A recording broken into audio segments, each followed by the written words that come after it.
Welcome everyone. Today I want to take you to a journey along the Silk Road. Not a camel but through the ambitious Belt and Road Initiative, or shortly BRI. Launched in 2013 by China, the BRI aims to revive this ancient trade route, weaving a web of infrastructure projects across continents, connecting Asia with Africa and Europe. But what exactly is it? What has it achieved and what challenges lie ahead? Imagine a sprawling infrastructure web spanning continents, linking Asia, Africa, Europe, and beyond. This web is woven with the highways, railways, seaports, power plants, and digital links, aiming to boost trade, investment, and cultural exchange. Basically, BRI encompasses two main corridors. The Silk Road Economic Belt focuses on bringing together China, Central Asia, Russia, and Europe, in addition to linking China with the Persian Gulf and Mediterranean Sea through Central Asia and West Asia, and connecting China with Southeast Asia, South Asia, and the Indian Ocean. On land, Maritime Silk Road focuses on jointly building a new Eurasian land bridge and developing China, Mongolia, Russia, China, Central Asia, West Asia, and China Indochina Peninsula economic corridors by taking advantage of international transport routes, relying on core cities along the BRI. Estimated cost of everything what is planned to be done is around $6 trillion US. But why is China doing this?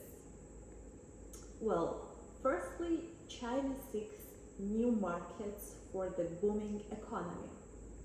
By connecting with underserved regions, the BRI opens doors for Chinese exports and investments, creating jobs and growth back home. Secondly, China aims for geopolitical influence. Through infrastructure projects and economic partnerships, the BRI strengthens China's global presence and fosters goodwill, potentially challenging existing power dynamics. Now let's look at the BRI's achievements as it reached kind of milestone, 10 years since it was formed. It's neat to be highlighted that BRI has really achieved notable successes in its first decade. Countries. As of 2023, 140 countries and 32 international organizations have signed memorandums of understanding with China to participate in the BRI. Projects. The BRI has invested in over 2,900 projects in over 130 countries, including railways, roads, ports, and power plants. Funds. The China-led Asian Infrastructure Investment Bank, one of the main financing institutions for BRI projects, has approved $11.5 billion US in loans for projects in BRI countries. China's non-financial investment in BRI countries has exceeded $140 billion US. Trade volume. Trade between China and BRI countries has increased by an average of 10% annually since the BRI was launched. Connectivity. The BRI has helped to improve connectivity between Asia, Europe, and Africa. For example, the China-Europe Land Sea Express route has reduced the time it takes to transport goods between China and Europe by up to 50%. What does China gain from Belt and Road Initiative? The BRI is also a domestic development strategy.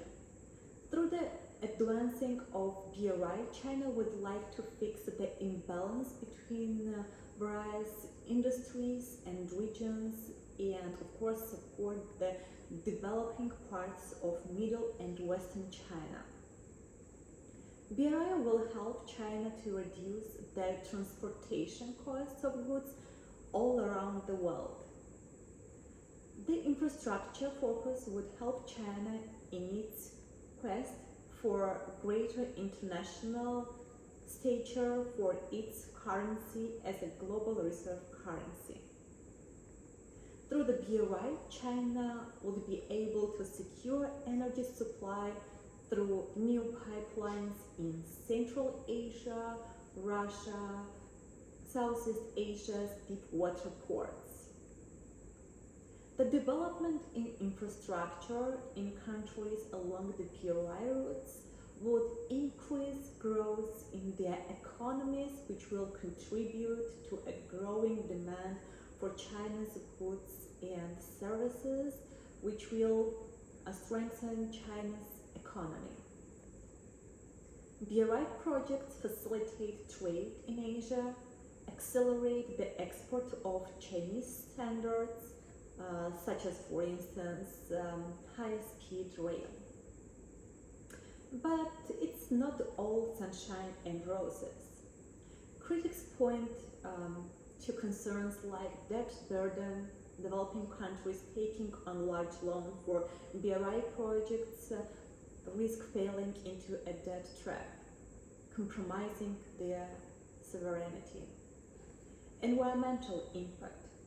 Large-scale infrastructure can damage ecosystems and displace communities, demanding careful environmental assessments and mitigation strategies. Transparency and accountability.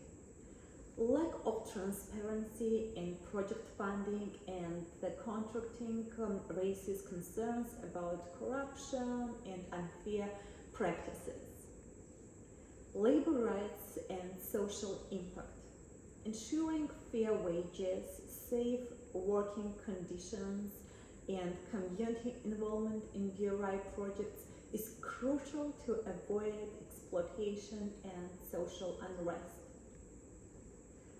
All in all, the BRI is a complex and evolving initiative with both immense potential and significant challenges. It is not just China's story. It's a global conversation about connectivity, development, and the future we want to build together. Further, we will discuss different aspects of BRI in details. Thank you for your attention.